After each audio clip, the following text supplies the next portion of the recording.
ای اسلام ای دین جاودان، ای راحت پر جود و توان، دور است و اندیشه بدان. الحمد لله والصلاة والسلام على رسول الله، اما بعد.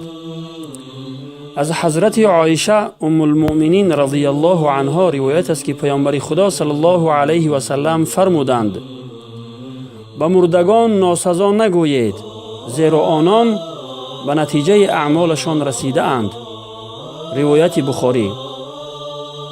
شارحین حدیث فرمودند که مراد از مردگان مسلمان است که دشنام و ناسزا گفتن به آنها حرام است، اما مردگان غیر مسلمان شامل این حکم نیستند، مگر اینکه ناسزا گفتن به آنها سبب آزار و اذیت مسلمان از خویشاوندان او شود.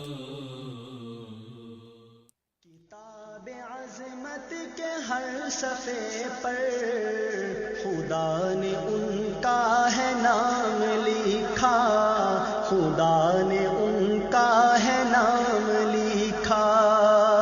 कहीं कहीं पे दुरूद लिखा, कहीं कहीं पे सलाम लिखा, कहीं कहीं पे सलाम लिखा, कहीं कहीं पे दुरूद लिखा, कहीं कहीं पे सलाम लिखा।